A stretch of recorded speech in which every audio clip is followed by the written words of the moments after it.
Now, do you wear these things the entire time, the podcast, or no? Yeah. See. Huh? Yeah, I do. Oh, well, I got ear molds. Ah, you guys are fancy. Yeah. We needed more headphones, so I just bought these for us. Okay, cool. But you could go without it. You'll hear us all fine, but you'll miss all the funny sound effects and stuff. You could probably Well, I slide don't want to miss anything. And it'll be boring when we go to review a song. No, I want to be. What do you think of this song? I didn't have my headphones I on. want to be all in. Okay. Man, you know what this mixer is missing that my other ones have is a compressor. Yeah, that's not typically part of a standard analog audio mixer.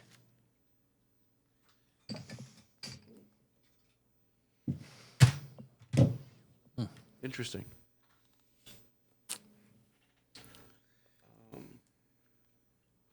Now, while you guys start the episode, you're going to hear paper noises because I'm going to start eating my Better stuff. mute that mic then. Okay, now you what- do not want me calling you and saying, "What the hell is all that noise in the recording?" Now those subs smell great. What did you have? Number 13, original. Original. Italian. Yeah. I don't know what's in it. What was in it? Is it like an Italian sub? Yeah, Italian sub with the pepper. I got mine with the pepper relish on it. Nice. Mike's Way. Nice. Yeah, Mike's Way. You gotta go Mike's Way.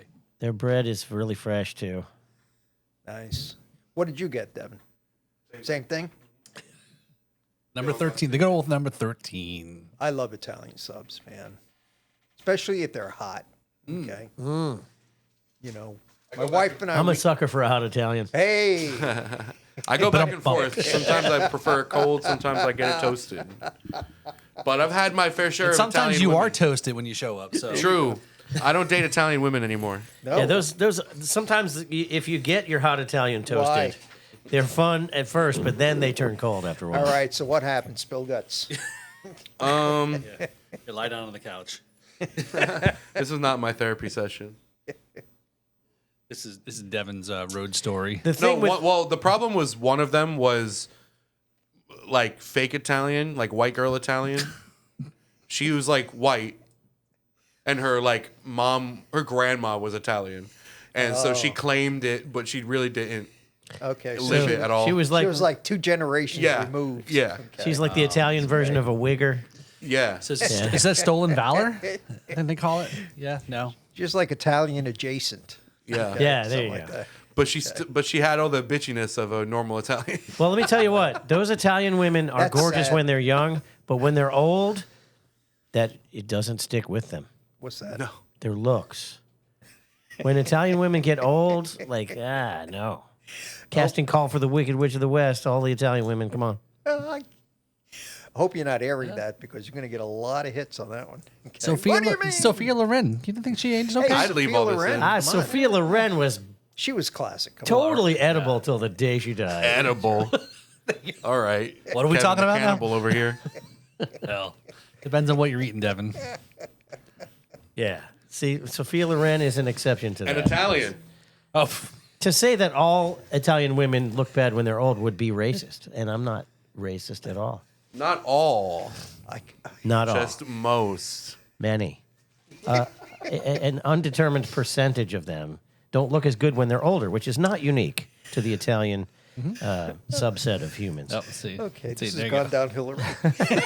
This is only episode 1. It usually gets worse in episode Guys, 2. we have been even far started more racist on this show before. This is great. I'm not a racist, but I'm a racist.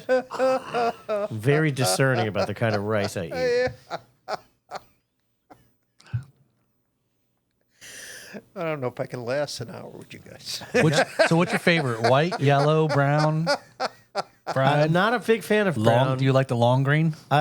Sticky rice? Do you like sticky Oh, rice? baby.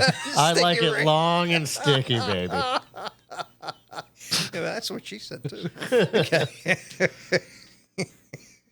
Oh boy. The good rice is really smooth at first, but then about halfway through it starts to get sticky.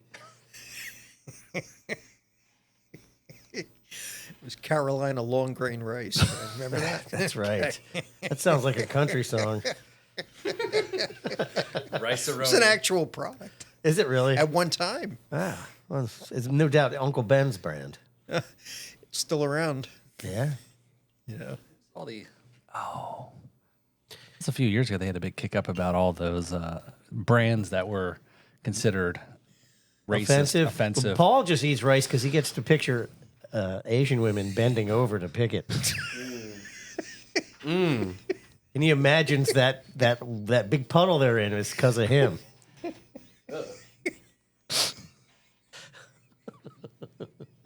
Wow.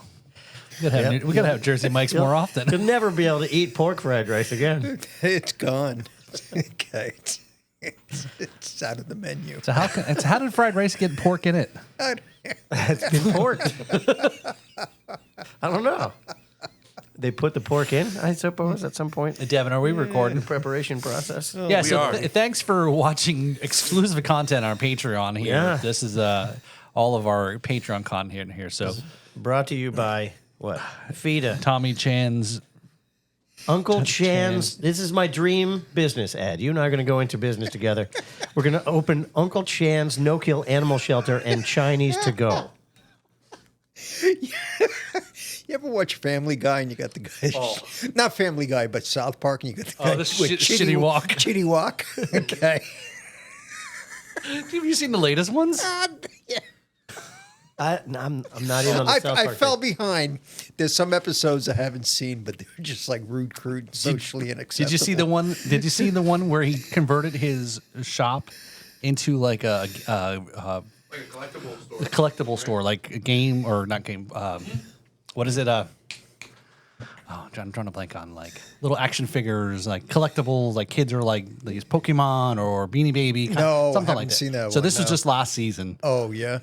Labubu's. Labubu's, yeah, I didn't even know what they were Training until. cards and So there was an episode there where he opens up, and all he was railing against that he turned the restaurant into this store was because the tariffs. He was blaming the tariffs, and it was just like.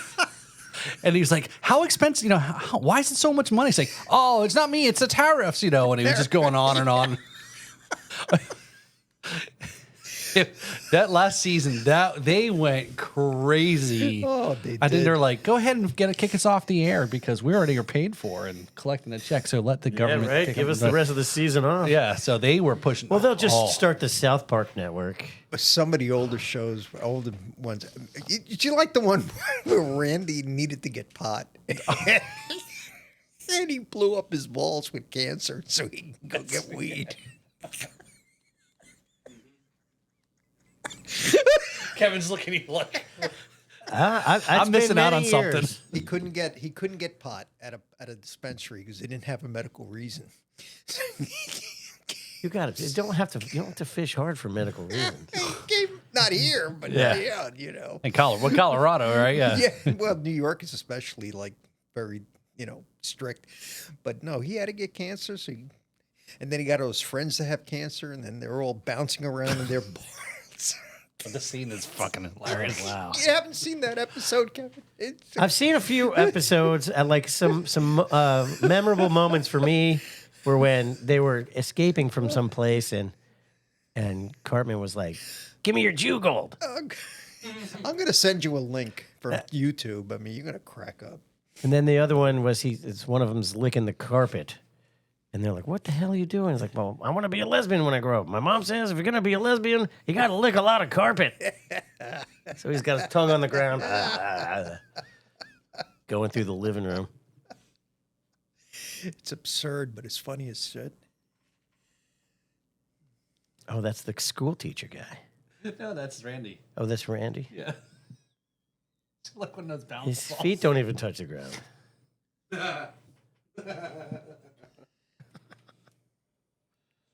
Oh boy, yes, good old South Park. Can't believe it's still out there. Yeah, last season was like crazy. Well, if they're still in production, Satan's baby. if they're still in production, that means there's a couple of people they haven't pissed off yet. I don't know how they didn't get. They went hard last season about everything. Is my tinnitus They got getting a- worse, or is there they a got high $1 billion. frequency pitch? Yeah, for the whole catalog. In this. Yeah, They got $1 billion to do to continue gone. the show. Okay. that in the last could be coming episode. from your. I think they still have another gone. season to It's do, probably my but ears. the last episode in the last year was Satan had its baby. So Satan and Trump had a baby. Yes. That's not, I'm making out. That's just South Park, folks. So if you're still watching on Patreon. So some not subliminal messaging about how Trump is in bed with the devil. Yes. Yeah. Oh, it go. Hey, guy. And that's the voice it uses. It's like, he sounds like somebody. Yeah, exactly. I'm his chef. Soak on my chocolate salted balls. Oh, yeah, Put shit. in your mouth and suck them. I like the J.D. Vance guy. Hello, boss. Oh, yes. Yeah. JD Vance is the tattoo from. Oh, yeah. Yeah, he's like the vice president, but he's like, Hervé Villachet. yeah, with the lisp and everything. Oh, boss, you're so big. Yeah. He's kissing his ass. So, like I said, it's so like, I was like, wow. The first episode of the season, Trump railed against it. And then it was like, oh, let's see how the rest of the season goes. And nothing was said afterwards. There was an episode where Kristi Noem was going in and catching all of, ICE. Kristi Noem. Yeah, Kristi Noem, the head of ICE or the DHS, whatever. Yeah, right. And so the whole scene is like her showing up in all these events and whatnot. And Mr. Mackey, the guidance counselor, gets fired from the school because of cuts. So he had to make his nut and he'd get signed up to make $50,000 to go become an ICE agent. And it was basically like everyone thinks, I think this is kind of where people think is how the ICE agents are trained. And maybe it's true. They're like, hey, watch this video real quick. Okay, hey, and here's your gun. You're an ICE agent now. Go out in there. They showed up to a fucking Dora the Explorer concert. Oh, jeez. That's awesome. That's like shooting fish in a barrel. Well, the last scene of the episode, she goes into a pet store and shoots all what you believe is all the dogs in there because of her whole thing about killing her dog. I don't, Oh, like yeah, I said, yeah, I haven't yeah. watched Oh, it yeah. in Oh. decades. She put it in her book, so. Yeah. It was. I'm like, oh my god, this is getting good. So, Anyway, all right, Devin, we could talk about South Park. are we on the air? Yeah, we are. Well, no, we're doing behind the scenes. Yeah, behind the scenes. Oh, Subscription behind the only. scenes. Risque You gotta footage. pay. You gotta pay extra to see the I got you. the extra content. Okay. No, So new- we're are we ready for an episode, Devin? Ah, We've been ready. why don't we get started We've been here? recording for 12 minutes. All right. Well then, here we go. Ladies and gentlemen, boys and girls, children of all ages, and you, and you, welcome. My name is Kevin McLaughlin, and this is Paul Robertson, and this is the Riffs. and Rhythms Podcast. What's going on, Paul? Not much. It seems like it's been since the last time I saw you. Not that long ago, actually. I know. So, When did I see you the last time? Probably when we taped an episode there with Mark. I think that was the last time I Yeah, saw it's you. been a- it's yes. been a minute, It's, so, yeah. it's rare that we don't end up. No, it was at the Treasure Coast Blue Society meeting. Oh, that's right, because that was on a. It was on That's right. Tuesday. Yeah, that's right. Yeah. So, speaking of that, great new blues band performed as the host band, Rumble Yep, Soul. Rumble Soul. You know, including our good friend, podcast alum, Mr. David Bird, was Yes. in that band, and a couple other folks that are in part of the community. So that was a good. Brand new board member. That's right. Yeah, Keeve is in that band. We new What's board Keith's members. last name? Berkowitz? Berkowitz or yeah, Berk something. I don't know. Something. Keeve. That's about it. Keeve. That's all you really need to know. So, a couple other board members too joined. We had our elections, That's right. So, and Paul and I both got to stay. surprisingly, as much as we were like, damn it, we had to stick around for this. No, we have a good time. There's a good group. I think there's a lot of new energy. We've got some fresh blood in the mix. Yep. They're Some already younger blood in the mix.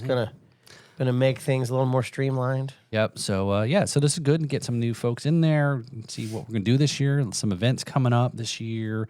Got to look at the calendar here. When's the Blues Blast? When's that? I think that's March 22nd. Any Okay, minute so now, that's actually. coming up. That's right around the corner. So that's coming up, and some really good stuff. Looking forward to this year. It's what we're able to do, how we can help, and especially with Mark's episode. I was sharing that out to a lot of the blues Facebook groups, kind of get the word out there. Yeah, and, you did a new thing. I thought it was cool. Yep, Did it render any views? Yeah, it went very well actually. A lot throughout, and that's what we're trying to do here. Is we're trying to reach out and expand, support all of Florida music. And speaking of a couple things since we last spoke, connected with a few different entities regarding engagements either with us and or maybe with the Blues Society.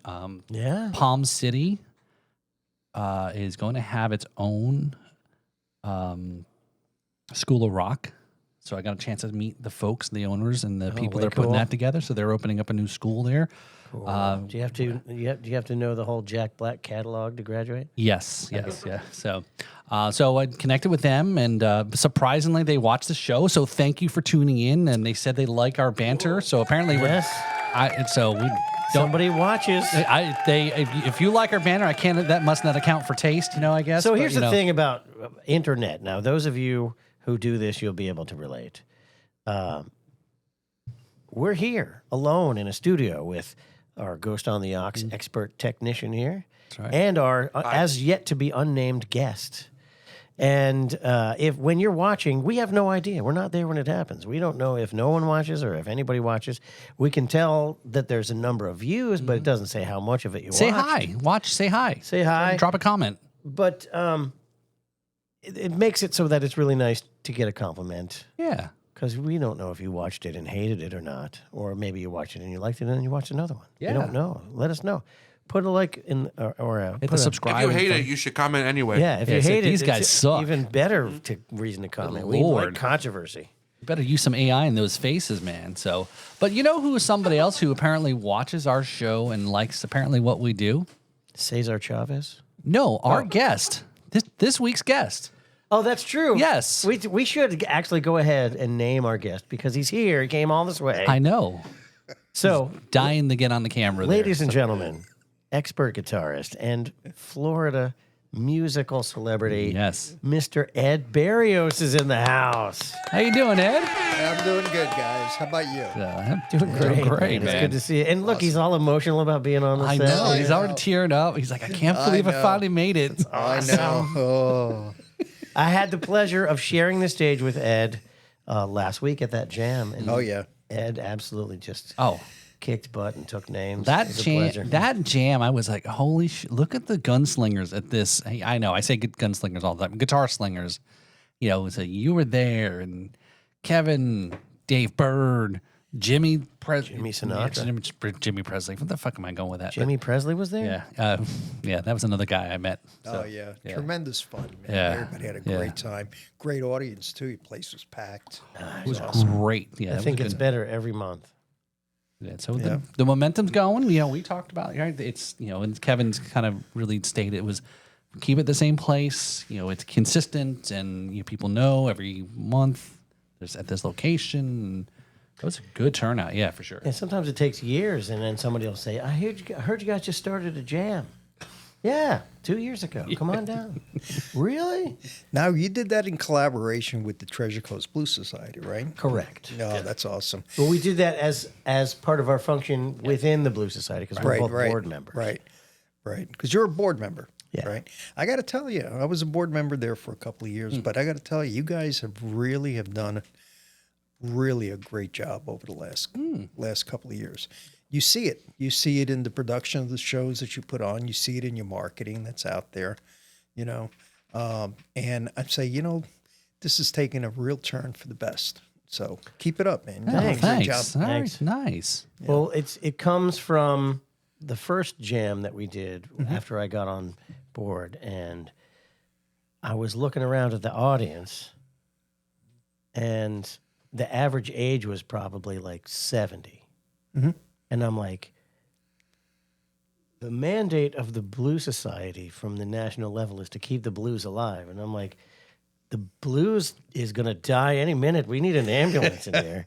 So I made it my mission right then to kind of get some younger people involved in what we're doing. Yeah, which is important. I mean, you have to have the younger players, and there are a lot of younger players that are out there Yeah, and a lot of younger blues fans too. that are on the scene that should be inspiration for some of the younger players that want to come up today and play the blues. So if play the booze. There's definitely booze involved. that's Stay for sure. away from the booze, kids. Okay. No, but you got players out there like Marcus King, okay, Kingfish, okay, Samantha Fish. Samantha Fish, Annie, Gales. Ali Venable. Yeah. Okay. Anna you've got Popovic. Anna Popovic, and she's coming to the Lyric, and Yeah, she usually comes every year or every other year. on Saturday. She'll Oh. be here Saturday at the Lyric. Sweet. Yeah. I'll have to You go know. say hi to Anna. But the young cats, they're coming up and they're playing some badass music. Yeah, yeah. So blues ain't dead. It's just it's in a place that, you know, you got to start checking it out. You really should not ignore it because it's having a resurgence, I think. You know, guys like Joe Bonamassa has done a great job at keeping the spotlight on the blues. Yeah, he's you know? isn't he the one who started that Keeping the Blues Alive tour? Yeah. Yeah, Yeah, not the tour, but the cruise. The cruise, and they also do, you know, they do fundraisers and that kind of stuff, and they provide musicians relief and all sorts of stuff. So they have done a could use great some job at keeping what they can do to keep the music alive. Right. You know, and so it's important. I mean, there's a lot of momentum. You know, people do get focused on, you know, some of the radio music that's being played and whatever. That's what gets the airplay, right? All the pop music and that kind of stuff, which is fine. Okay. But you can't ignore blues and you can't ignore rock. Right. It's not dead. It's never going away. It's never going away. It's there. You know. Yeah. Well, good. That's good to know. And at least not on my watch anyway. That's right. So from one vice president to another. There you go. Right. That's right. Yeah. So Very cool. Yeah. So there. Yeah. It was a great. It was like, it just felt like, oh, the crowd. It's, you know, was had a great time, and you know, I was too busy social butterflying around, talking to people, talking to the new board members, and connecting. Other people come up to, you know, again, a lot of people know Kevin obviously because he's been here for hundreds of years, and they've seen, and you know, again, Literally, you know. But, you know, a few folks, you know, and Jimmy come up, he goes, "Hey, how you doing?" He goes, "Hey, I love the show." And I said, "When are we going to get you on the? When are you going to get you on the podcast? Come on down and come do it, man. Come Get on, Jimmy. Yeah, what are you waiting for? Yeah, we don't bite. That costs Was that the extra. aforementioned Jimmy Sinatra? Yes. Yes. I liked his performance when I saw him. I definitely would like to have him Yeah. here. Yeah. He's a cool guy. Yeah. So you know, so those of you, I mean, yeah, if you know Ed, we had a partner of crime of yours on the podcast. So a little ways back, probably almost maybe 100 episodes ago at this point. You believe that? Yeah. What episode are we Mr. on now? Mr. Jake Walden. Yeah, I know. Jake. Yeah. So Yeah. So now he's moved out to Nashville, right? Last April, you know, he got an opportunity to move out there. Is he in And- Nashville or I thought Or he was in Texas? Is Houston? it Texas? Maybe I got it wrong. Where's he at? He's in Austin. Oh, Austin. Okay. Okay. You know, so it was something that he was working towards, and he figured, like, you know what, it'll take me maybe another 2-3 years before I can make it work, before I can move out there. And so all of a sudden, an opportunity came up, not in music but in work, which this particular job suited him in terms of not only the work itself, but they were very supportive of him being a musician and all this. And so they give him a lot of leeway in terms of that's being able to necessary. play and all this. And so for him, it was like, you know, thank my lucky stars, you know. So he's out there. He is jamming out with a few people on whenever he can. He is does some mini tours with a band called the Reed Brothers. Okay. I've been seeing that on his social media page. Yeah. They're pretty good. And so he's been doing things with them, and but he's dying to get back into doing his own music and whatever. And that's going to take a little bit of time as he, you know, learns a little bit more about the scene out there, gets to meet more people, more musicians that he can hang with, and I think eventually he'll end up with a band that will be as supportive, if not more, than what we were trying to do with him. Okay, which is my goal too. Okay, I want to see him succeed. So, you know, it's been a great collaboration. It still is. We still have a show coming up in Austin on the 26th of this month. Oh, cool. Where are you playing? We're going to play a place called the Carousel I've heard of in it. Austin, and we're going to do a 2-hour show. Brian, our drummer, is going to fly in. We have a fly-in bass player who's going to do the gig there. I'll fly in, and then we'll rehearse next Wednesday, and we'll do the show next Thursday, and then hang for a couple of days, and then come back home. And then we got something happening in New Orleans at a club called Wolfie's, and we'll be playing that. I think that's coming up in June. Oh. So what we're trying to do is we're trying to find these opportunities that, you know, that are venues that are music venues that are going to be in different states, right? Because, and the goal is to be able to circle back to like an Austin and have him play the places that have some, recognition, like the Antones and the Saxons, the Continental, and those kinds of places there. So, have you been to Austin? Austin is really cool. I've been meaning to go and check out. Well, and go and showcase at South by Southwest forever, Yeah. but it's just never worked out. Yeah, no, the music there is incredible. I mean, from what my understanding is that if you can break Austin into quadrants, and you got a quadrant that's filled with, blues rock and blues, R&B, you got your Americana, you got your original music, because it all happens there. It's a very young demographic compared to other cities and whatever. And I got to tell you, it's music 7 days a week, and there are people out there, and they're out there, and they're supporting it. It's kind of cool. That's awesome. And I don't think he came from Austin. Or maybe I could be wrong. You guys correct me, but Willie Nelson, right? And a lot of folks associated more with Nashville and Memphis or that area, but yet he was originally a Texas guy. Yeah, I believe you're right. Yeah. So it's Austin is. I was there 4 years ago for a rum event, actually, and I was for rum company was putting together the Guinness Book of World Record largest daiquiri, and this was at a place in Was it like at an oil refinery? no. They made this Got a company big rig in they there. they made this custom tiki mug. I'll have to show you Right. pictures, and they were filling up with all the rum that they made it.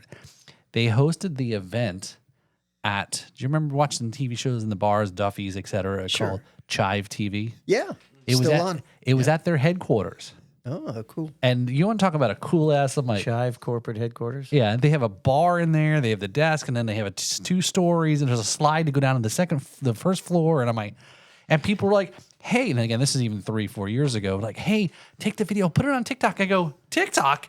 It's Chive." It's like that was the original TikTok. All the stupid videos you watch and all that. But we never got a chance to. Doesn't Chive just take stuff from like TikTok and YouTube anyway? Oh, probably now they do, right? But they were been around before, at least before TikTok.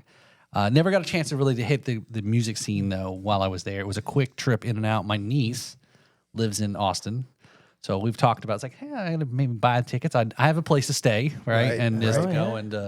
So How forth. come But you yeah, never visit your niece? Don't you have any family ties with that person? well, I did. That's when I went out and visited her for that trip. You were saying like again? You mean? Yeah, go back and see her. I could. Couldn't have been that bad. I'm a little busy. I'm doing. That's true. I'm hanging out with you. He's doing Check it out. I video mean, editing ad infinitum. I mean, the big thrill is that you never know who's going to show up at one Yeah. of these clubs. So, Eric Johnson, he may just pop in. Jimmy Vaughn, he's always popping in. Okay, and it's just one of those places where you never know who's going to show up. He's met a number of people that maybe are not the main attraction guy, but they play with these big guys, like the keyboard guy from Marcus King, and all of a sudden they all circle in there. And if you want to meet musicians and you want to be able to play and all this other stuff, and it's different than Nashville, okay? Because we've been to Nashville too to see if that's a viable place, and it just turns out that wasn't a place for him. First of all, he's not a country player, okay? But 2, a lot of those musicians, you already know these guys are playing, 4 or 5 gigs a day, Yeah. in order to play, pay the bills, and they just go around from club to club, and they depend on tips to get paid and all sorts of stuff. It's a much harder grind, It's a fascinating because I think you took a trip up recently to Nashville. Yeah, right? about a year and a half ago. Just to watch the scene on the street there, right? Cause said going from this place now, I'm running down to Kid Rock's place to play 4 hours, and then going to the next place. It's like the Hollywood of trying to make it into the scene. And Yeah, man, but these people, they can all play. It's ridiculous. amazing It's players. sick. Okay. It's sick. And, they start, 10 o'clock in the morning. Okay. Yeah. You know, the whiskey flows at 10:30. Hey, you can't call it daydream if you don't start early, Yeah, right? I'm telling right. you, man. And they got players that they swap in and out because they have these shows. It just goes on continuously. You know, there's no breaks or anything. Yeah, They just no. swap players out. The last place we hung out at length, the band was taking requests. Like people writing in, they had so many requests. They were like a half hour behind, and they were just their set list was the request list. Oh yeah. Nashville, they call it a Nashville audition. Somebody told me was when somebody gives him a song, you got to learn it like on the spot. And I got accused of that from the Leafy Greens. Was This is a few years ago. This Right. is I don't know if you remember this story or was. So I was seeing Chris Springer at Blue Point, and then the Leafy Greens were playing. So I'm talking nearly 4 or 5 years ago ish. Right. And I just must have just gotten back from Nashville at the time, and they're on the stage, and I'm listening to Ellen's voice. I'm like, she's got a really great, like a Miranda Lambert style. And I said, what if you did Tequila Does? And I went up there, threw $100 down. Of course, Chris Springer's like, "Fuck, you never tipped me that, right?" You know. Through the, and I said, "Well, you don't look like Ellen." So, but you know, and they were like, "Okay." So then they had to learn this song real quick because Sure. I threw it on and so there was a little bit of controversy because Brad and our Jams and Cocktails show, he brought it up with them, and they were like, I threw this challenge at them, Right. and they just learned on spot, and it was a time change in the song going from the verse to chorus. Mm-hmm. So it was like a 3/4 swingy feel, and then it went to a straight pattern, and then it was. Anyway, so it wasn't that I was intentionally putting them on the spot. I really thought it was a great song for them to perform, right? But So you're that guy. I am that guy that threw down Threw the monkey wrench. Yeah, threw a challenge that you couldn't turn down $100 tip. You're gonna do the song. You can figure it out. That's okay. There was a band that played in Boca Raton. This is a while back, and what's the name of the club? I think it was called the Duck. Have you heard of it? It's on US 1 somewhere. That sounds And familiar. Yeah. It's a 3-piece band. Whether they're still around or not, I don't know. But these guys were phenomenal. They go and they play a few songs, and they just throw it out to the crowd. What song do you want to hear? So people throw out songs, so they turn around, they huddle. Okay, they huddle with each other. Then they come out and they perform the song, and so we all try to throw them for a loop. Right? Everybody's throwing these obscure songs. I go, "Dirty Love," Frank Zappa. They go into the huddle. Then they come back out. And then one guy shakes his head, no. And they go back into the huddle. Okay. And they come back out. And next thing you know, and they're playing Dirty Love by Frank Zappa. Wow. And they just do this at the top. And they said, if you stump the band, right, the club's going to buy you, whatever drink you want and all this other stuff. Nobody can stump these guys. Wow. It's amazing. It's incredible. Okay. Incredible talent. These guys were just so much fun. But boy, I'll tell you what, man, that takes a lot of nerve. Okay. Yeah, Got to let's know a put- lot of stuff. It's putting your neck out on the chopping block. Yeah. You can throw anything at them. How long ago was this? This has been like 10 years for the most part. So It's probably been a most while. before people would pull stuff up on their phone, right? That's Yeah, how most before that people- was commonplace Right. anyway. But I didn't see any of that. Okay. Okay. What I saw was these 3 musicians, okay, and they just huddled around and created a huddle and then came out and banged out the song. And not only did they just not play it, they played it well. Okay. Wow. Wow. So I got to give credit to people like that. They can think of, off the top of their heads like that and get it together. That's a talent. I know I know a few, not very many, who can just play any song, and it's just amazing. Yeah. They've got that encyclopedic knowledge of songs. You got some people in town that just have all these songs. They got a repertoire that's 10 miles long, and it's incredible how they can just pull out one song to fit the occasion, no matter what. I got to give them credit. Yeah, that's a thing. Pretty cool. magic. Cool. Yeah, a lot of great, this scene here, right? Go ahead, Devin. If you had to pick a number, put a number to it, what's your song capacity in your head, you think? In my To head, be able to play, like remember to play. well, things of obviously that you memorize and all sorts of stuff that you're going to do a show, a rehearse show like we did. Each set would be like 12 to 15 songs, depending on so figure like maybe 24 to 30 songs depending if it's a 2-hour show. It's probably less than that if you're doing a 1.5 show and you're just going straight through. But we rehearse and we learn all that stuff. To do stuff off the top of your head, that becomes a little bit more muddy for me. I really have to think about it and see, do I remember this? I mean, we've all played tons of songs in our lives, okay? But to recall them without, for me anyway, it takes a little bit of work. I can't recall many songs at all, but I can be reminded. Like you went up and played "Unchain My Heart," and Right. it's been decades since I've even heard that song. Right. So, but I used to play it a lot, so I'm banging out the Joe Cocker version, and it came right back. But after the first few bars, you already knew, oh, okay, it just comes back like that, But it doesn't always happen. Sometimes you think you know a song, but you don't. Okay. Yeah. It's a weird thing about the way my brain works is I can't remember it on purpose, but it can come out. Yeah. Somewhere from there, the Yeah, recess. it just comes from the recesses somewhere. Yeah. Well, cool. To put a number on it is hard. Like my standard catalog of songs that I draw from to perform is like 65. But there's probably another 3,000 that I could play if someone called it out. Yeah. So there you go, folks. Come to a Kevin McLaughlin show, challenge the master here, and throw some money down. See if he If you takes the challenge me to play a song, then I'm gonna fail. I promise. I don't know it. Whatever you want to know, or whatever you want to hear, I don't know how to play that. What key is that? Yeah. Who wrote that? I don't know that song. So the shows you've got that you mentioned there, over the next few months, in just was that a few months ago? Jake had come back and played here in Jupiter, right? Yeah, because we had already scheduled earlier in the year in 25. We had already scheduled some shows, especially the one at the Maltz Theater. That we did. How did that go? By the way, I wanted to come out, but I was booked to myself. It really went great. I mean, it was in the smaller theater that they have there, and we sold the place out prior. Nice. So we had, what did they hold? Maybe about 220, I guess. It wasn't a lot. It wasn't but it was great. I mean, we had it together. We incorporated keys from local keyboardist Linda Kiley. I think you know her.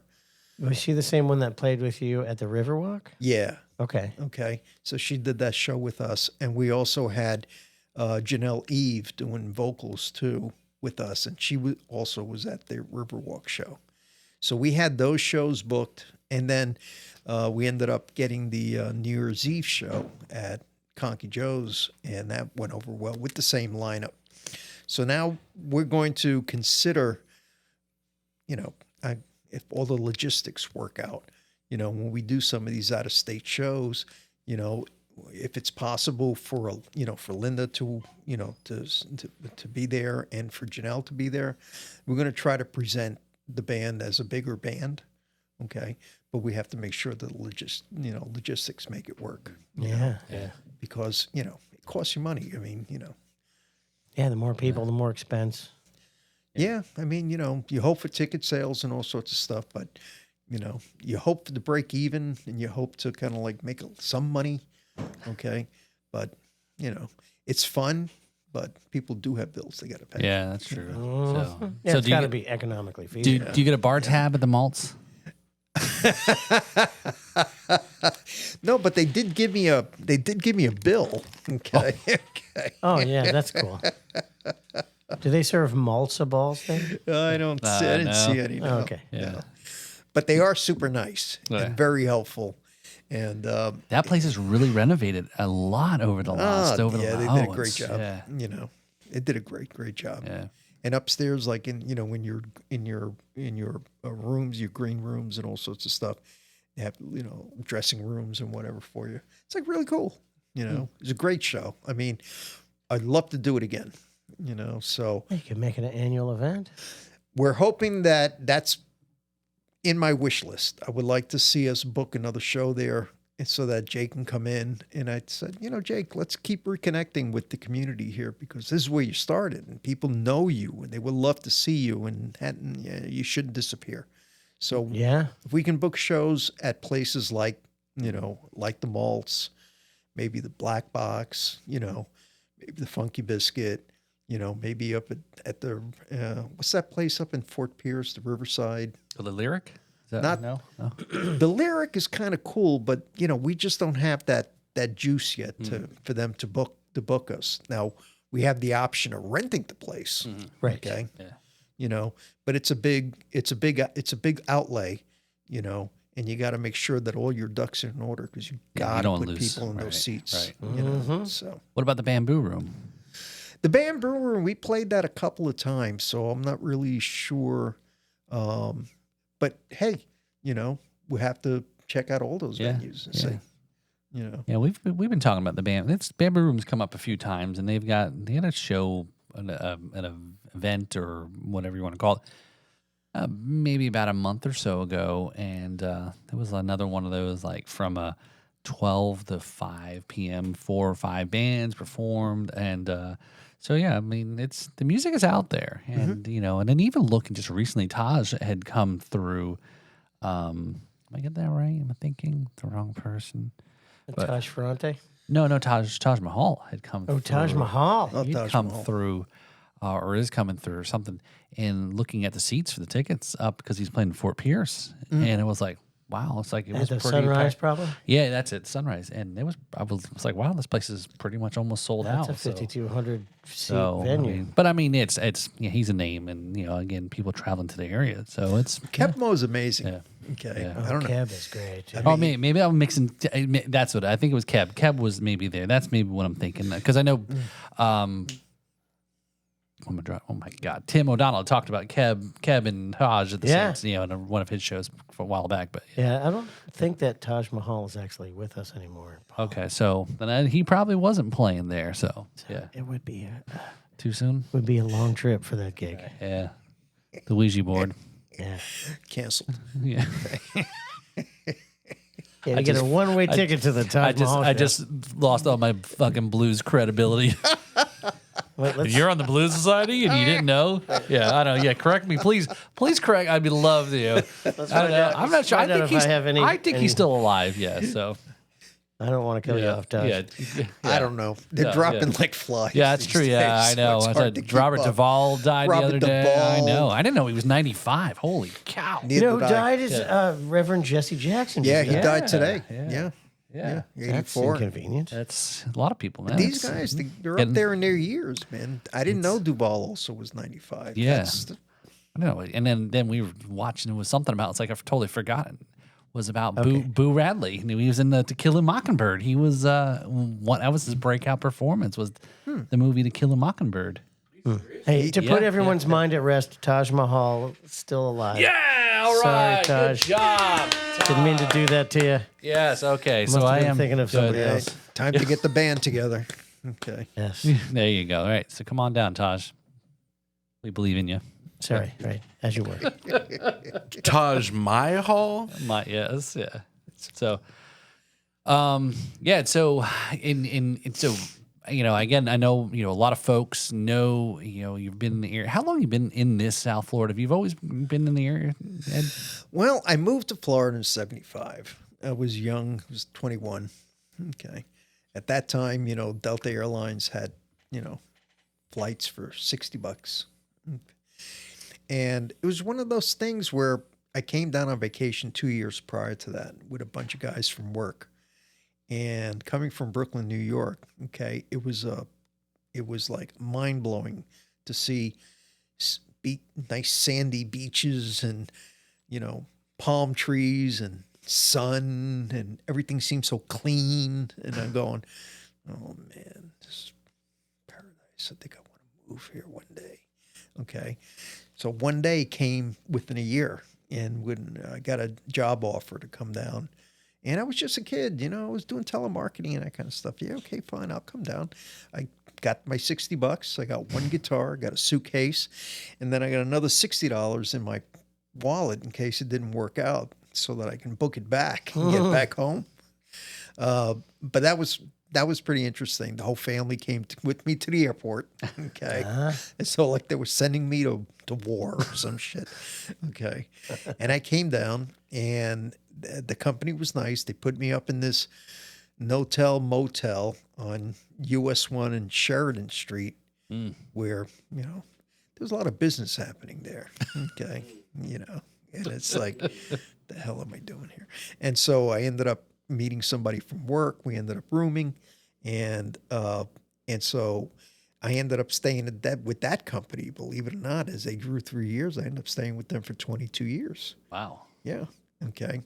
And so during that time, yeah, I played music, but it wasn't anything structured. It wasn't a band or whatever. I'd go to these, half-ass, jams and that kind of stuff at some of the bars and whatever. And you just didn't have a place, but you did it anyway. Yeah. Or you would play at people's homes and then whatever. And that was that. When I ended up moving a little further north, because that was down in the Hollywood, Dania area. And so when I ended up moving up to Pembroke Pines, then I was started to play, with a couple of other people, and we did some little local club stuff, like, along University. There were a bunch of clubs and stuff up there. And then when I moved up here, okay, at that point, I was working really, really hard for my company. Okay, the last company I was with, I really did not have a lot of time in the beginning to play music. So I devoted time just to work and handling that career thing. But then something happened. And what happened was I missed playing music. And so I started to get back into it. And at some point in time, I said, you know what?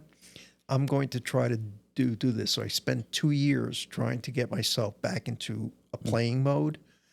And then I was able to form a band with a couple other people. And we focused on a lot of dance music, pop music, whatever. And it was in that time that I ended up meeting at some point. And then there were other things in between too, a little trio that I did, this and that. But I ended up with Janelle singing, and we did a pop band thing. So we did a lot of Bruno Mars, Aretha Franklin. Young lady can sing, okay? Adele, you name it. We had all these, and I loved top 40 stuff. I always did, okay? And but I'm a rock guy too. Okay, so I like rock. Blues was something that came in a little bit later. Okay, it wasn't really part of my deal in the beginning. It was more rock. Okay, and but doing the pop things, you always like the groove. You always like to dance. You did whatever. So we formed that, and we did that. And we did that for about 6 years, and we played every place. Played the casinos here. We played clubs. We were booked 5 days a week. Okay. Nice. And that was tough because I would be flying out to whatever, and I had to arrange my schedule to try to get back in time for a gig and all this other stuff. It was crazy, right? But it was doable. Okay. And I really had a lot of fun with it. There's still videos and stuff out there and that kind of stuff. She sang her, and certain iterations through the year. We started out with one group of people, and we ended up with another group of people. That's how it goes with bands, right? And we had such a great time, and then we said, okay, it's time to bring it to an end. And so we did. And so then I took another 2 years off. And then going to the blues jam, especially at Double Roads, remember, at the old location. Oh, yeah. And so that's where I ended up meeting more people, and that's where I ended up meeting Jake. He was like, 16 years old, 17 years old. And we would jam, not because we knew each other, it's just that we were thrown on the stage together, and then you start playing, because that's how it is, right? Right. And so we ended up talking, ended up being friends. I became friends with his dad and that kind of stuff. And he'd go, hey, why don't we form a band together? I go, no. I don't want any part of any more bands anymore. Ah. And then they wore me down. Okay. So he said, come on. And his Jake Walden band didn't really start out with me. It started out with other players. Okay. He had Gary Frost was his second guitar player there for a while. They also had guy Chris, I can't remember his last name at the moment, but he ran Absolute Music in Oh, he just his name just came up a couple weeks ago. yeah, he ran Chris Maloney. Chris Maloney. So he played bass. Yeah. Okay. I forgot who played drums. I think it was Brad Schechter, but I'm not sure. But anyway, that was his first foray. He did a little cover band thing there for a while, but he really wanted to do more of his thing. And that's always been in his head. So at one point he says, "Why don't we jam again? Why don't we give this a try?" And I go, "Okay, fine." And that was my attitude. Okay, fine. Okay. And then all of a sudden it dawned on me that, you know what? This is really fun. Okay. Plus, let's face it, kid's unbelievable. Yeah, the kid can play. Okay. I mean, holy shit. Okay. And then he went from shooting fireworks in the beginning because that's what you do, right? And then you saw him mature over this time. Then we start writing music and all sorts of stuff. And then the rest of it became that. Okay. And so that whole experience with him has been tremendously not only gratifying, but it was also helped me build make myself into a better musician as a result of, and it took a 25-year-old to put in my mind structure and organization, putting a premium on timing and musicality and all this other stuff, because you forget all of that. You take it for granted as you keep playing and whatever. Mm-hmm. So we became very disciplined in what we did, and we had some changes with drummers, and we finally ended up with Brian. We've had some changes with bassists, and Mark, was right there basically right from the beginning, but we had somebody else that played. And all of a sudden, we got Brian, and everything gelled, And so right from the get-go, Jake says, "I want to write some material." So, okay. Let's do it. Now, when we started, about 2018. So by the time 2020 came around, we had already written and recorded our first album. And the day that we launched it, which was in March, was the day that, COVID hit. Okay. So all them plans about being able to play your record out, right? And all this stuff, well, that went down the drain, And so the only thing that you can do is keep practicing, and keep playing.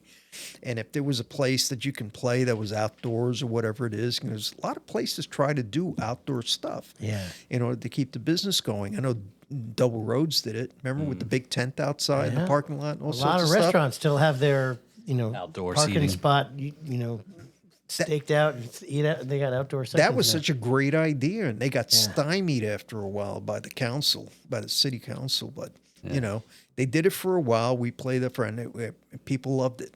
Okay, and then finally, we were able to get ourselves into the recording studio again, and that's when we recorded the second album. Mm-hmm. Okay, but before launching the second album, we had dropped a couple of singles ahead of the album.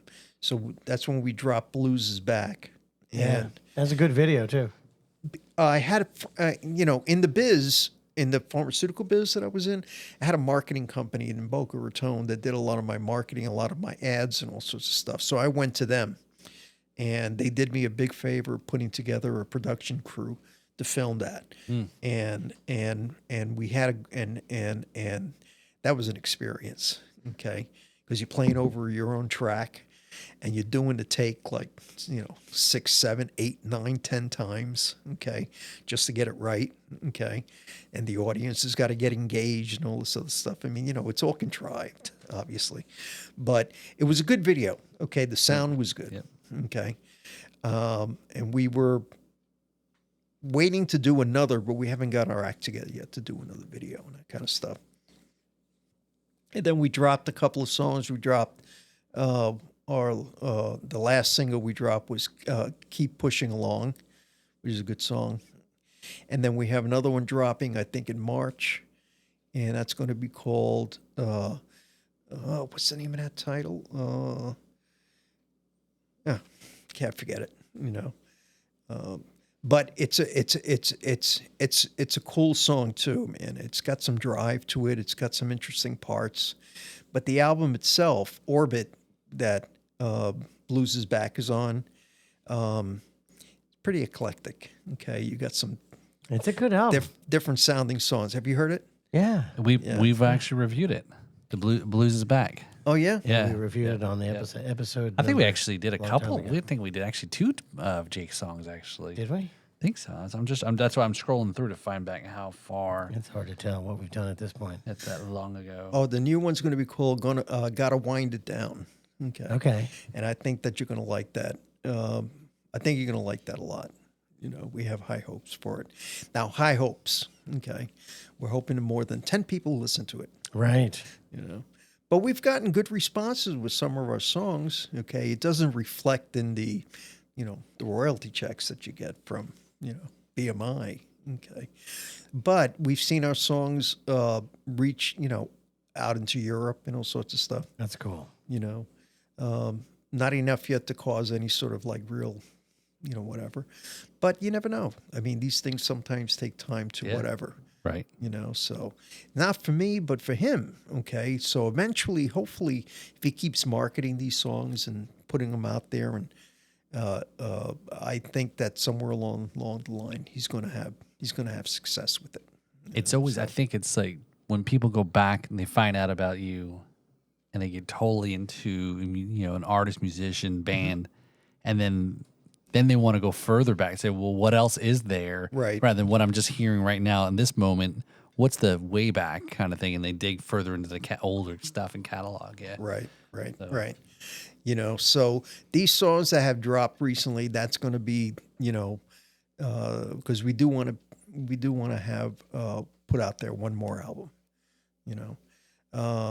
and if we can get that done, I think that would be a nice capper on everything. Now, you guys record a lot at Raincat Studios, right? We recorded everything so far at Raincat. I've been there. It's a good studio, great guys. They know what they're doing. And they've been guests on our podcast, too. Yeah, Brian and Jeff, man, those guys are great. Not only that, but they're very, very, very helpful in helping us with, some structure, some ideas and whatever. They were not to the hands-on to the point where they're telling you what to do, but they were very good at guiding your way through some parts and all sorts of stuff and what they would sound. And then everybody had their, ability to chime in on parts and that kind of stuff. And what I loved about all of that is that my role, became, you're supporting them. Okay, and you're trying to, and you find parts, and some of these parts come to you right away, and some of these parts you find yourself at home working, and all of a sudden the bell goes off, and you have a part. So you find all these little parts, and I play all these little parts and stuff, and it just gives me a lot of It helps make the song. You do a lot of cool stuff in those songs. Yeah. He's like this. Devin, is he like the Salt Bay? He just comes in and sprinkles the parts. You don't get the reference? You never heard of Salt Bay? It's a good meme. It's Salt Bay. Yeah. I don't know. Yeah. That's all right. Kevin's not up on the memes. But I think recording is its own thing in itself. It's different. You can't just go in there and play. You can, okay, but you find yourself, how hard is it to hold a particular part, for 3 minutes, Yeah. okay, Yeah. and play it consistently all the way through, without screwing up. Before you go lay your other part on top, that part's got to be whatever, and you got to sit there and you got to make sure that you're on time, and you play it the same way all the time, okay? And if you mess up and you got to do another take, well, you got to do it the same way. And so that discipline has to be there, and as much preparation you can do ahead of time, which is what we tried to do. Right. We try to flesh it out first before we even go there. Even when you do that, when you go there, you're going to find you're going to do it a few more times. Oh, yeah. The recording studio is an entirely different animal than performing live. Oh, yeah. Because every tiny detail about every part is as important as all the rest. Like when when you do it live, you went by once and people remember that it was good, but you don't catch all the details. Right. It's recorded for posterity. Every is. little tiny imperfection sticks out like a sore thumb. That's why, like today, right? I mean, people are recording. They can have multiple tracks. You can save them all. You can do cut and paste if you need to, and all this stuff. Fine. Can't imagine back in the day, when all you had was tape, and you didn't have room to overdub. And so if you part got screwed up, the whole thing got screwed up.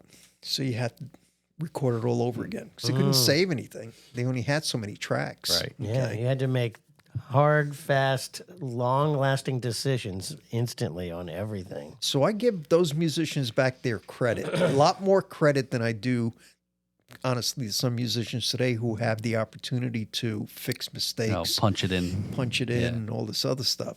Back then, you had to nail it, okay? And what came out, what came out, okay? We definitely can have a good conversation about the technology things, and we've been talking over the last year or so about technology, especially AI, and it's like, is AI just another technology thing? And Kevin reminds me that we've been using technology for many years, replacing drummers with the drum machine, right? So Yeah. Now visual artists are replaced, to a certain degree with AI. Songwriters, you can get an AI to write a song. I mean, they need an AI that will unclog my toilet. I don't need an AI to write a song for me. I want it to come and unclog my toilet. Does it happen often that you need AI? I've never used AI my whole life. Yeah, But, you may need to see your doctor. Maybe. But yeah, man, it is an experience making a record. And like the saving grace with my first record was that it was a live album. So I had to take it for what it was and deal with that. So you did it live in the studio, and that was it. No, we did an album recording show. Oh, okay. And we played each song 3 times. Right. And by audience participation, that's what the take was. Right, Which right. one do you like, 1, 2, or 3? Sometimes we only had to do it twice because we knew the second one was a keeper. Right. But yeah, it was that same thing. If one person in the band messed it up, like you couldn't use the entire song. Exactly.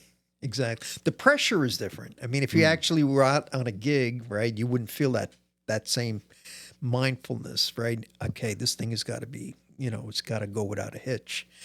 And once that's in your brain, okay, you got to fight that guy a little bit. Okay. Yeah, So, I call that red light fever. right. So It does it. Red light fever is a horrifyingly terrible disease. It makes you suddenly unable to play. right. And in the studio, what it is what? I mean, the longer you take, the more it's going to cost you. Yep. Okay, Exactly. so- That's That's why they call it another take, because they're taking more of your money. That's right. Yeah. So keep going. Yeah, sure. Yeah, It's not our fault you didn't practice. Write a check, baby. Yeah, do you want this on your album, or do you want to have another shot at this? It's a dirty Oh, business. by the way, we're doubling all the vocals. That should take another week. Yeah. Cha-ching. I think I heard the drummer clicks their sticks click by accident. No, I'm making fun of studios, but in as a general rule, they're all supportive. They're all trying to help you get it done efficiently, and especially, at Raincat, those guys are just plain awesome. Big shout out to Jeff and Brian. Yeah. Yeah, and they cover a lot of ground. I mean, if you look at some of the discs and stuff that they have up in their control room, I mean, they cover rock bands. They'll cover acoustic music. They'll cover different genres. They've done rap stuff where they have people come in and actually use the studio and that kind of stuff. Oh, Or he they're- he shared a story about a rapper and Yeah. something about some money and Yeah. it was a interesting. Somebody had a gun brought into the studio. Do you remember that story? Mm-hmm. I don't think that was an off-the-air conversation. I don't think so. I didn't hear that one. But they would send, files back and forth over the net and stuff like that, and mix down and all sorts of stuff. Very cool. So it's pretty interesting. I mean, what they do. It's not just sitting there and recording somebody. They have all sorts of, and they were very helpful when it came to like BMI and getting your songs loaded correctly and all sorts of stuff, which is important. Right. Because you don't do it right, they're not going to pay you. Yeah, you got to have all that metadata in there, or else nobody knows Who you to are? write a check Send the to. money to. Yeah, you need that for the 21 cents that they send your recorder. Yes, got to get every dime you can, man. So super great conversation here.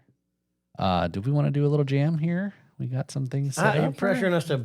We're talking Well, about we're talking performing music. in the studio. That's We might right. as Well, we do are in it a for studio. real. We are in a studio, and there are music instruments and so forth. No pressure. There are. Yes, There are, but we have no plan as to what or how we're going to So, play. so do we want to kind of ride? It's time this- to huddle up. Do we want? Yeah, there you go. Yeah, get in a huddle. And let's come up with a song. I don't know. Maybe we should take some time. Maybe All we could right. have Ed come back next week and we'll have something worked out. There you go. Okay, maybe That's what we'll do. that's the way to go. I think That's the way to do it We'll as put well. we'll put our thoughts together. so, in there, since yes. we're segueing to another segment, why don't Yes. we do one of our other segments? For sure. So, Ed, do you got a good road story from a gig or something happened? You fell out of the back of the van while it was loading, or off the stage, or the biggest woman's bra got thrown at you? You know, what do you got? Oh, that was a good one. Oh, okay. It wasn't a bra thing. Okay. A jock. Somebody threw their jock at you. Oh no, dude! I got to tell you, this was totally. We played this one little bar. Not Jake. This was back years ago when I was living down in Coconut Creek, and the guy that did our video, the marketing company, he was also a musician. He's a guitar player, and we had a band together.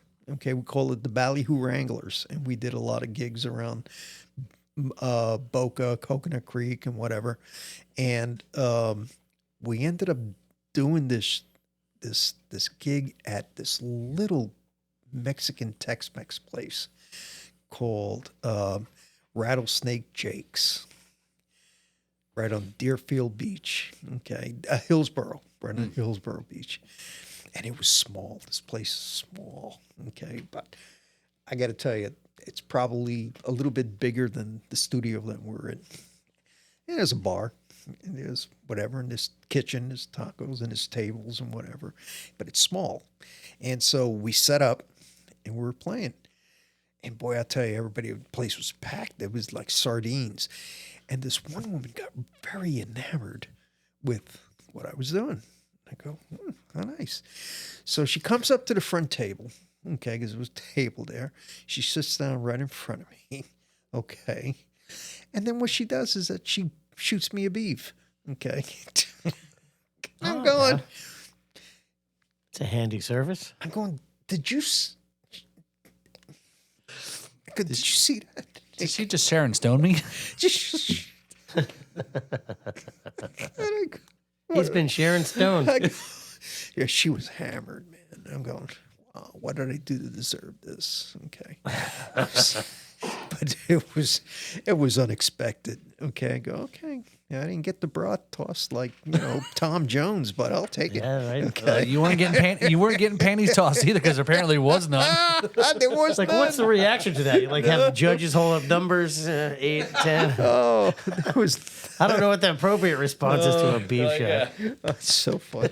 Oh, that right there A golf stuck clap. out. Yeah, right. That stuck out. Okay. Oh, that stuck out. Yeah, you got to be careful. Encouraging people who are doing How that far stuff did it can be stick scary. out? The other things my. you guys have all had this. Amps blow up on you. Yeah, All yeah. of a sudden they just stop working no matter what. We had a show where Jake's amp blew up, and so we had to continue going. So I had to give him my amp to plug into, okay, and finish the song as a trio until we figured out what we can do. So we had some of those. Falling down is kind of hard. That's That's really easy, actually. well, it's embarrassing as shit. Okay. Because I'm pretty clumsy. Okay. And as I gotten older, I've gotten a little bit more clumsy. Okay. And so I got to be careful around chords and all this stuff, because some reason they always end up tangled around my ankles somehow. Okay. And I'm always looking to take a header, and I got to be very careful with that. But no major mishaps, to be honest with you. A lot of the stuff that has happened is more towards like equipment failure and all sorts of stuff, except for this one time. Oh, We were playing the song, and I had a guitar tune, half tuned down to E flat. Okay. It's because we were doing this one song that required one song that I had to change to a guitar with E flat. we continued this. We went on to the next song, and I didn't change guitars, and I forgot. So the song is in standard tuning, the one that we're now playing, but I'm still holding on to the E flat tune guitar. And we're playing along, and I go, I can't figure out what's wrong. What's wrong? Okay, and it turns out that I'm playing half a step lower than the rest of the band. It must have sounded like crap because I was too preoccupied to find out what's wrong. Okay, that I didn't realize I was the one that was wrong. Hey, okay? where's my beef shot? And I think that was most embarrassing. That was probably the worst. That would be embarrassing, yeah. You know, especially not to notice. I mean, come on. I'm looking around the room going, where's this coming from? Okay. Why is the whole band wrong? They're playing the wrong notes, these guys. These assholes. Not me. But for the most part, luckily, no, we've had some luck. Except from the time that Jake almost got electrocuted. That was really funny. Wasn't really funny. We ended up doing this jam thing in Davie a couple of years ago. Guy from the Blues Society. This what's his name? Bobby. Hold on, wait. So do we need to change names to protect the innocents or alleged? No. It was his name. His name was Bobby Weinberg, I think was his name, and he's We're going that far, going the full name. from another. No. It wasn't his fault. But he ran and he said, "Ed, guys, can you come down and do our jam?" And I go, "Sure." So we went down there, and so Jake was sound testing, and he touches his mic to whatever, and next thing you know, I see Jake. He's being electrocuted. Something went wrong. And so I go, holy crap. So I ran up and I just grabbed the mic. It could have killed both of us, but I grabbed the mic and threw it off his hand. And he was like, his hand was all crippled and stuff like this. We ended up doing the jam, okay, after he recovered, okay. Wow. But that same night, and it was a long drive down, that same night it was late. We got back into Jupiter, so let's get something to eat. So we went to IHOP. 12 o'clock at night, midnight, we're having, all of a sudden, he can't breathe. Why? He had eggs. He's allergic to eggs. Okay. Oh. I go, why did you eat the eggs? He goes, well, sometimes I'm allergic, sometimes I'm not. What? Okay. And I go, excuse me? What? Okay. And so, But That yet sounds he like does a blues tune right He gets there. I get I don't die from electrocution, but the egg got me. So we had- electrocution so we triggers had- his so we allergy. had electric- Sometimes I'm allergic, sometimes I'm not. So we had electrocution in the start of the evening, and next thing you know, I got a guy going through food allergies here at the end of the evening, and here I go, because he drove, so I'm in his big ass F10,000, which is like way bigger than anything I've ever Anaphylactic driven. egg shock. So I take him over to, Jupiter Med Center, and that's where we were until like 4 or 5 in the morning. So they electrocuted him again to undo the allergy. Oh man, they had to give him all sorts of electrolytes and all sorts of stuff to be able to bring him back. The puns in this story now? Electrolytes. Maybe his electrolytes got shorted out on the microphone. You're asking me about any embarrassments. I'm talking about him. He's going to appreciate this. Okay.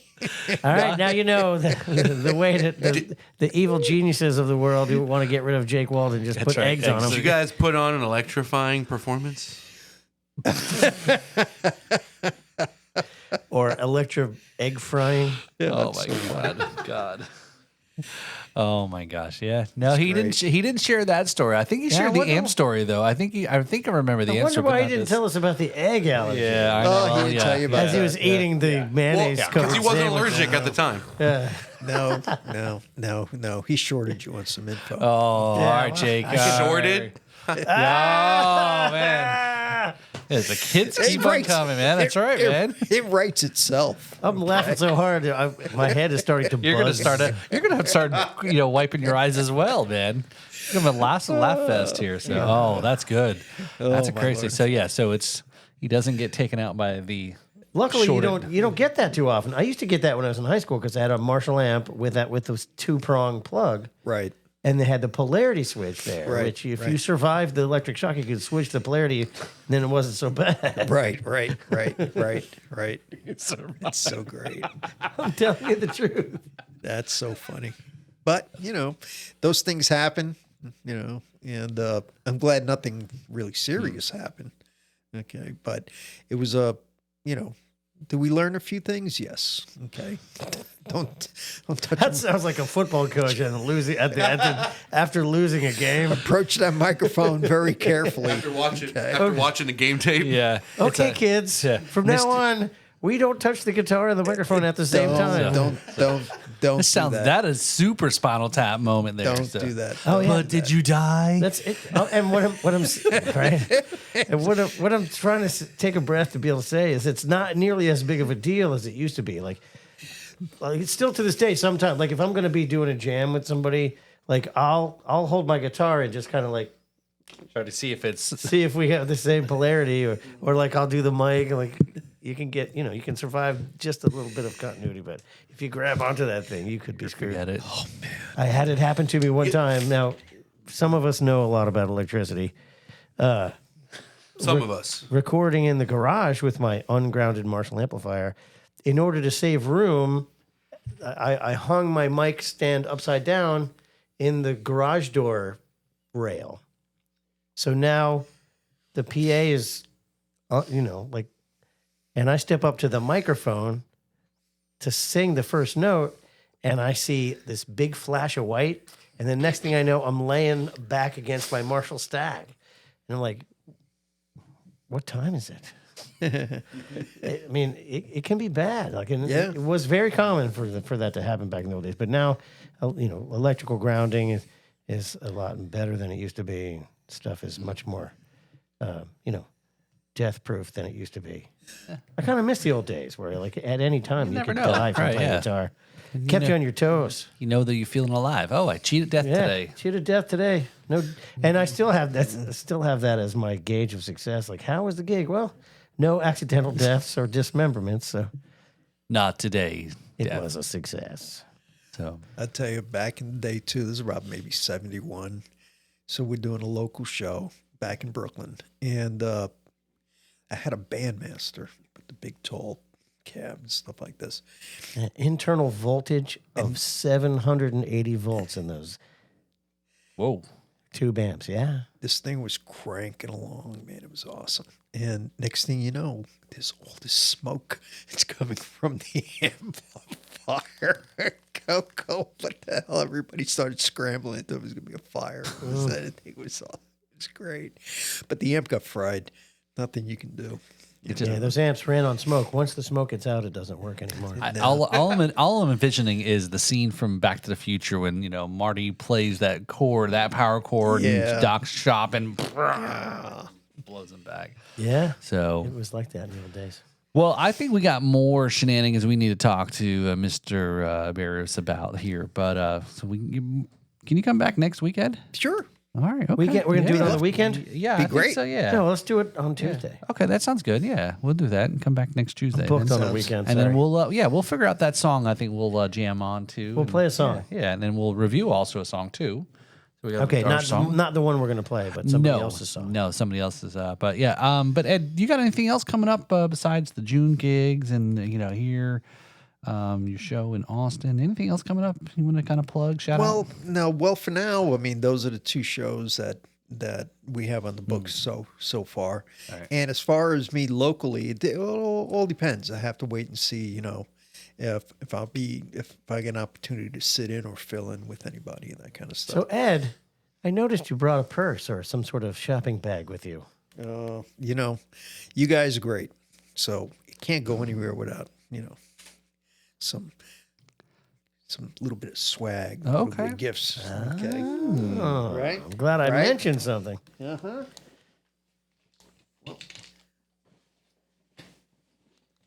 Yeah. First thing you get here, you're going to get an official guitar slide and a pick that glows in the dark. And one- Ooh, and this is the Jake Walden Band licensed glow in the dark pick and slide.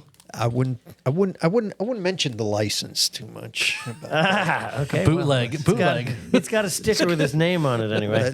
Yeah, well, that's applied afterwards. Okay. Oh, and All right, but it very is a Jake Walden. Oh, I'll do the Jake Walden signature guitar riff You should. with this pick. You should. And T-shirts. Oh, you can't have too Everybody many. likes T-shirts. Okay. Couple of sizes here. Okay. Ooh. I got Some directions on how to play slide. There's a lot of people who've said I Oh, should here you go. It's a couple of. look those up.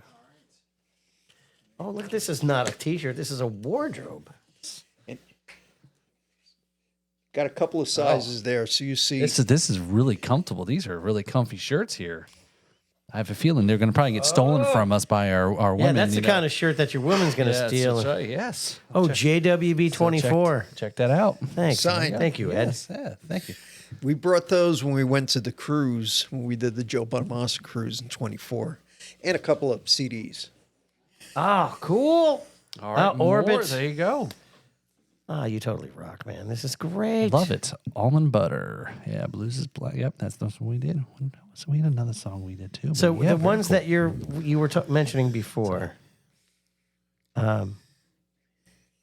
The two new songs, Keep Pushing Along, is not on that album. Oh, It'll okay, be- okay. But it is on Spotify and Okay. then those platforms, so that's out there.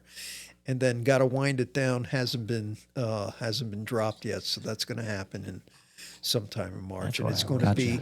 And those two are going to be on the new record. Okay, but we still have a little bit more writing to do. We're not trying to, come up with 10 compositions, 12 compositions.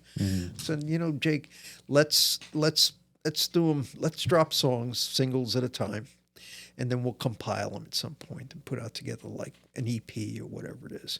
Because you got to keep doing it. You got to keep putting music out there, So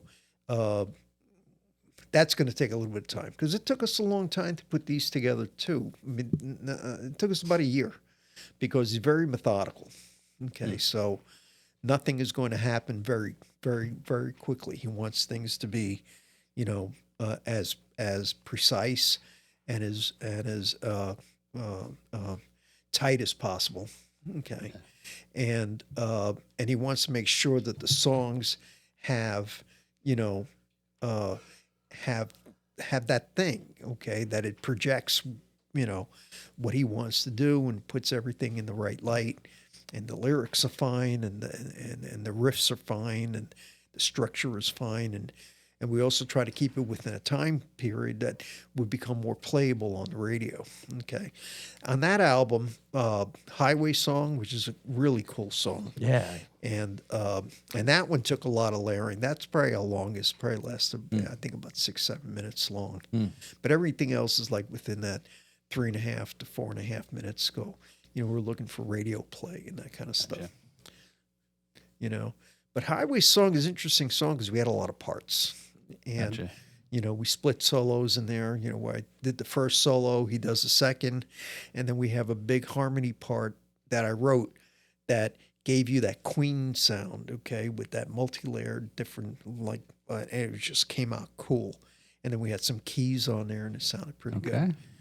So that's a cool song. If you want to listen to something and see, what can these guys do when they put their minds to it, that's a good song too, I think, to judge us by. So once you get that video part of the song, we'll add that to our set of reviews. Yeah, we'll review that one. Yeah, as do well. our song reviews here. So, but yeah, we'll come back next week. We'll have you review a song with us next week. That'd be cool.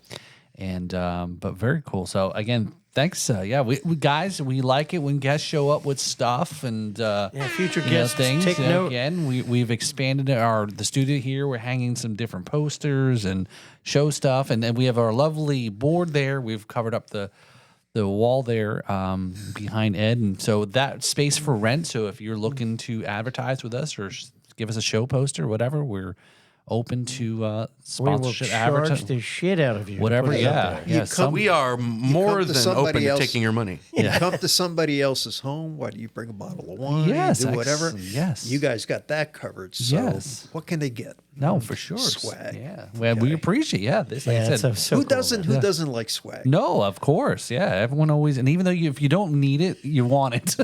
The worst thing about trade shows, like in the industry, is the fact that they're trade shows and it's just the same stuff all the time. yeah.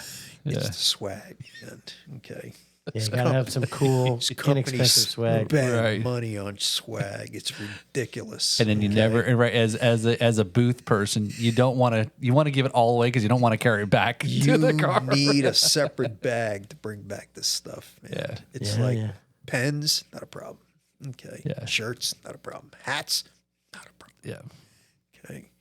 Anything electronic, well, maybe a problem. But if Yeah. you're up there, it's not a problem. Okay. Put your card in a fishbowl for a free That's it. Nintendo Switch. Exactly. It's so funny. So, what you got coming up here in, end of, you getting ready to go off to Bike Week here. Yeah, This is the third when- here. This is when- we're what March date is it? 3rd When are we now. airing? Again, What's you this, look on the March 3rd? screen. Well- You'll see on the screen all the Kevin shows coming up here. Yeah, March So, 3rd. yeah, I'm yeah. currently at Bike Week. You're Took a break currently to come yes, down and do yeah, this. that's right. So yeah, because you had to come see Ed, right? I can't miss out on a chance to hang with Ed. Yeah. So March. So you start on the 28th, Right. and then all the way There through, then until the 8th or 9th. Friday night will be my last show. Okay. So you got almost a whole week still to go. So And then we got the March 14th. We've got the big Stewart Rockin' Blues Fest. is it the 14th or 15th? Is it a Saturday or Saturday. Sunday? Okay, so the 14th. Okay. Yeah, so the I know 14th. there was March I used to be- 14th. It was originally 14th and 15th, but it's been truncated down to the 14th. So where's this? This is the inaugural first ever show at the new amphitheater in Memorial Park in Stewart.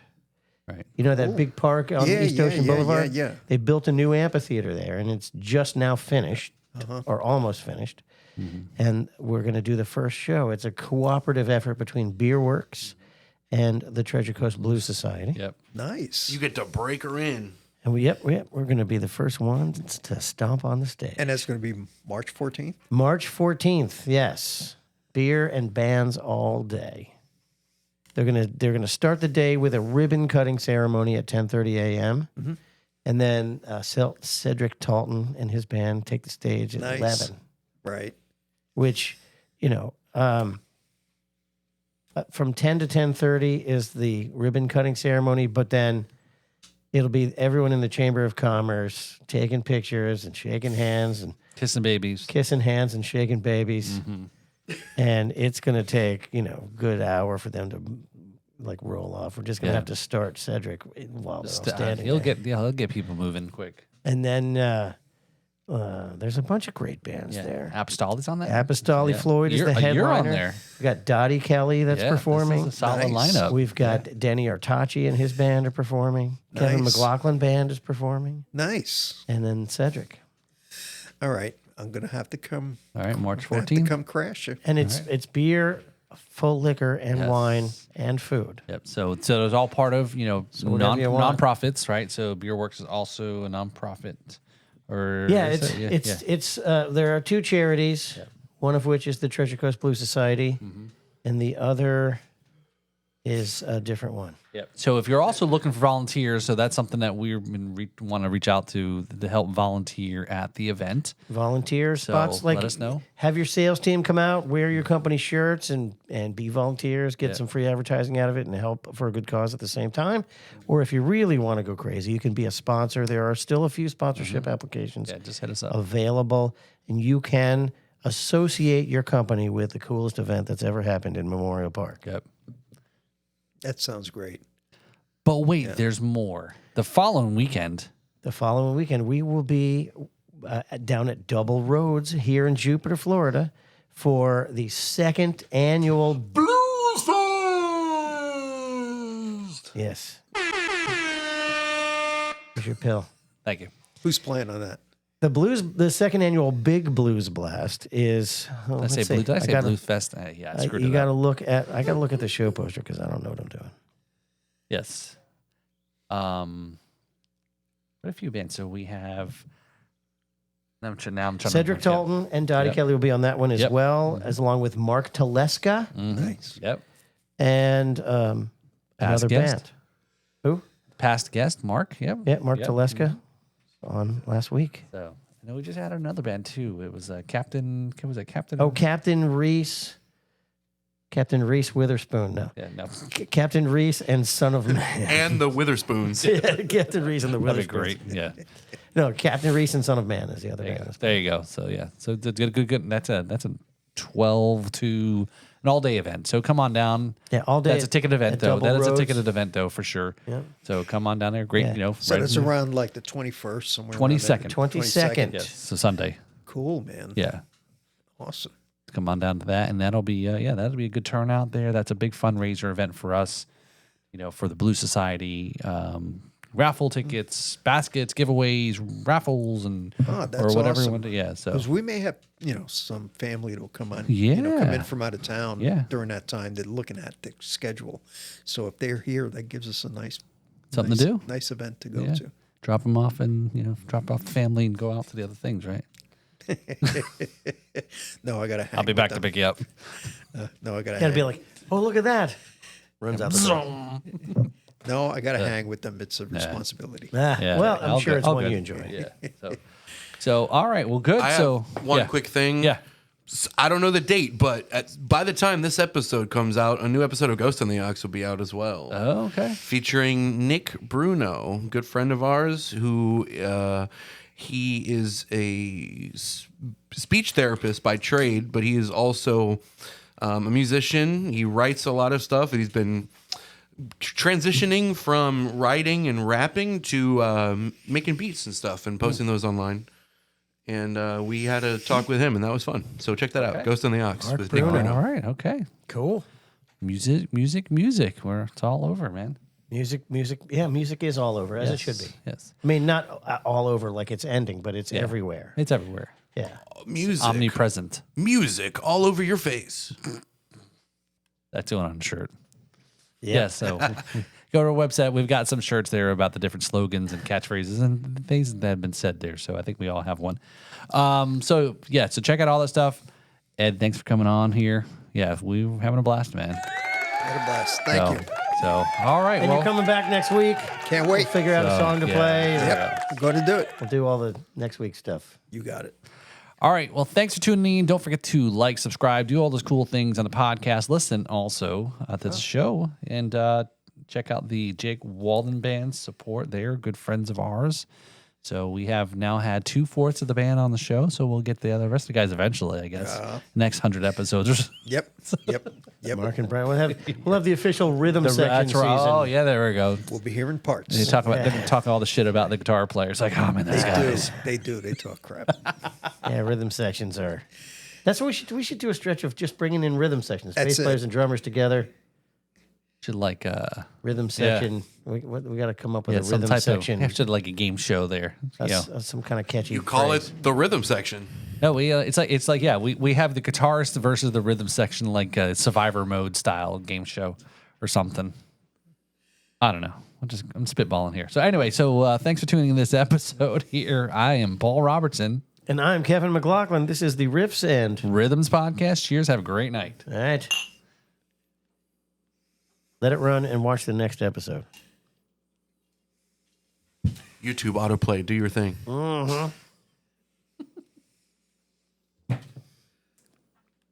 Cool. Yeah, man.